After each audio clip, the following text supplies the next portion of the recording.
మన దేశంలోని అనేక దేవాలయాల్లో శ్రీ మహావిష్ణువు వివిధ అవతారాల్లో దర్శనమిస్తూ ఉంటారు. కానీ సింహాచలంలో మాత్రం మనం 2 అవతారాలను ఒకే చోట దర్శించుకోవచ్చు. సింహాచలంలో ప్రత్యేకంగా నిలిచేవి చందనం, గిరి ప్రదక్షిణ. ఆషాఢ పౌర్ణమి సందర్భంగా చతుర్దశి నాడు లక్షలాది మంది భక్తులు సింహగిరి ప్రదక్షిణ చేయడం ఆనవాయితీ. ఆ మరుసటి రోజు స్వామివారికి చందనం సమర్పిస్తారు.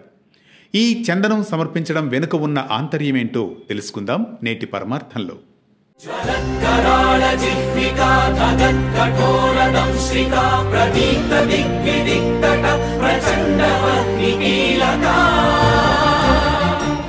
శ్రీ మహావిష్ణువు హిరణ్యాక్షుణ్ణి వధించేందుకు వరాహావతారాన్ని, హిరణ్యకశ్యపుణ్ణి సంహరించేందుకు నృసింహావతారాన్ని దాల్చాడు. కశ్యప ప్రజాపతి కుమారులైన ఈ 2 సోదరుల్ని వధించేందుకు శ్రీహరి కృతయుగంలో 2 అవతారాలను వెనువెంటనే ధరించారని పురాణాలు విశ్లేషిస్తున్నాయి.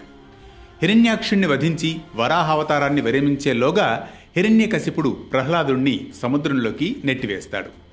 తనను రక్షించమని ప్రహ్లాదుడు పిలవడంతో స్వామివారు తొందరలో వరాహ రూపం వదలకుండానే నృసింహుడిగా ప్రత్యక్షమవుతాడు. దీంతో అదే రూపంలో వరాహ నృసింహుడిగా సింహాచలం కొండపై కొలువయ్యాడు. అయితే హిరణ్యకశ్యపుణ్ణి అంతమొందించిన తర్వాత నృసింహుడు ప్రళయ భీకరంగా జ్వాలామాలికలతో కనిపించేసరికి సమస్త సృష్టి భయపడింది.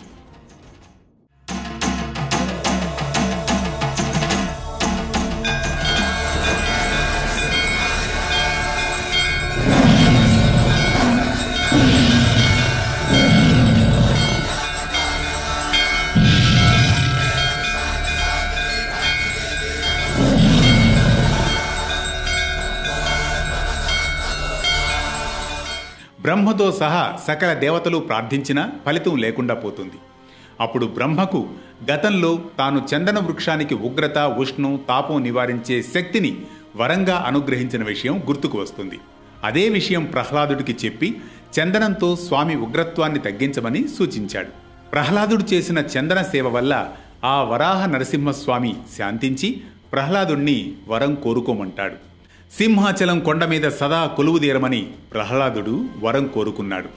బ్రహ్మాండ పురాణం ప్రకారం పాహి శ్రీమన్నారాయణ అని ప్రహ్లాదుడు పిలవగానే గరుత్మంతుడిపై నుండి ఒక్క ఉదుటున కిందకు దూకడంతో స్వామి దివ్య చరణాలు పాతాళంలోకి దిగబడ్డాయి. అందుకే సింహాచలంలో వరాహ నారసింహుడి పాదదర్శనం భక్తులకు లభించదు. ప్రహ్లాదుడి తదనంతరం కాలక్రమంలో వరాహ నారసింహ కృతి మట్టి పుట్టలో నిక్షిప్తమైంది.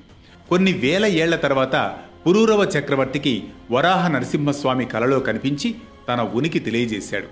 వైశాఖ శుద్ధ తదియనాడు సింహాచలం కొండపై వరాహ నృసింహుడి విగ్రహం బయటపడింది. అప్పుడు పురూరవుడు స్వామివారిని చందనంతో అలంకరించాడు.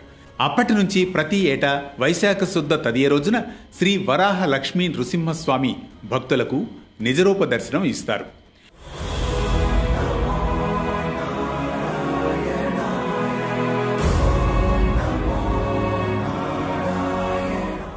ఈ అవకాశం కొద్ది గంటలు మాత్రమే ఉంటుంది. ఈ సమయంలో లక్షల మంది భక్తులు స్వామివారిని దర్శించుకొని చందనాన్ని ప్రసాదంగా స్వీకరిస్తారు. పూజా కార్యక్రమాలు పూర్తయ్యాక స్వామివారికి తిరిగి చందనం లేపనం చేయడంతో శివలింగాకారుడిగా దర్శనమివ్వడం అద్వైత దర్శనానికి ప్రతీక.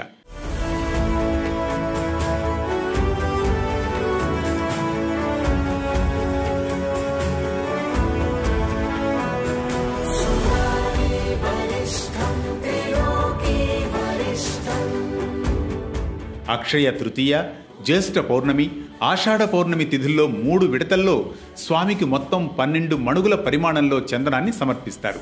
స్వామివారు శాంతమూర్తిగా ఉంటేనే అంతా చల్లగా ఉంటామని భక్తుల విశ్వాసం. మరో విశిష్ట కథనంతో మళ్లీ కలుసుకుందాం పరమార్థంలో.